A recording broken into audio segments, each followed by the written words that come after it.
Which side? We have executive producers Jessica Queller and Robert Rovner. Hello. Hello.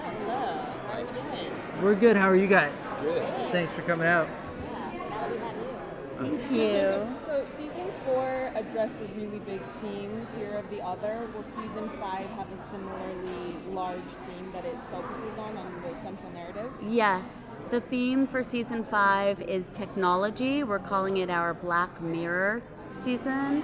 We're exploring how technology is literally changing the fabric of humanity, our addiction to our devices, and at the end of last season, we took down the bad president, and it's time to rebuild the world.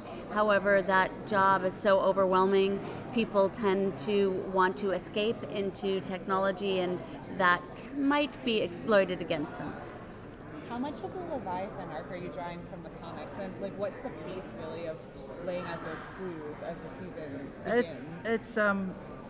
It's our own incarnation of Leviathan, based, on what's gone before, but it's going to be a full season-long arc, and like we did with Red Daughter, we're going to dole it out and, have little clues along the way until it evolves into something much bigger.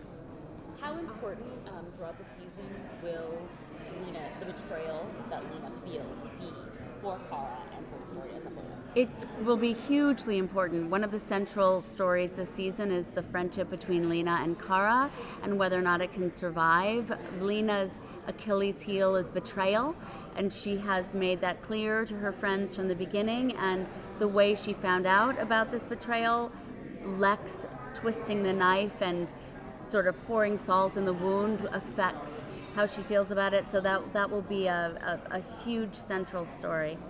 This season, you kind of really hit the pocket of balancing the comic book stuff and the real world stuff. Was there something different happening in the writer's room? It just felt so organic and topical. Well, thank you. I mean, it was the first season that we, Jessica and I, had planned from the beginning and kind of had full artistic freedom over it.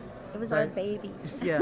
So, and I think we were very passionate about the stories we were telling and wanted to make sure we did it right, especially, both for the material we were covering, but also, we had this gift of Lex Luthor, and we wanted to be able to do justice to that and make sure we nailed that, which we feel John Pryor did. So, what can you say about James's arc this season leading up to McCard's departure as a regular? Well, I think, firstly, I want to say that how much we love McCard, and we're sad to see him depart as a series regular, but he's still part of our Supergirl family, so hopefully he'll come back. But I think we're telling a story that really, I think, we see James wrestling with stuff in the beginning of the season, and I think it's an interesting story we're telling for him that will set him off, I think, in a very strong way. Can you talk about Kara's new costume? We think it's awesome.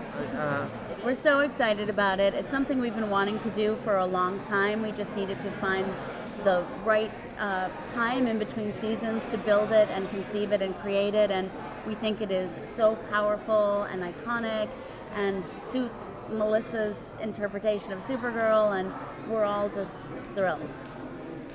Was the comment in season 4 planned comment of saying that it looked like a cheerleader costume? Was the new costume already in development when that comment was dropped? The idea has been in development for a long time.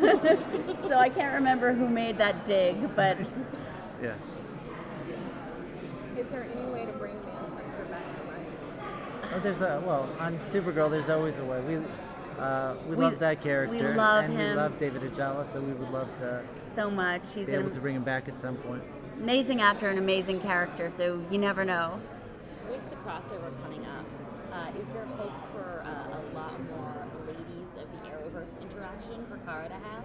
Yeah, well, I mean, we can't really speak about the crossover, but we have a lot of exciting stuff planned. But yes. How do you go about planning which villains are going to be larger versus the ones that are more like 1 or 2 episodes?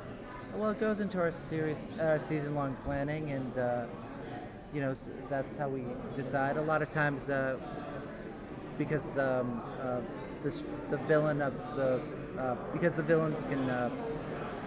We don't want to overuse them, so a lot of times they have people they're working with that help do their bad stuff. But it goes along with the story we're telling, and wanted to make sure that we're having the right villain at the right time.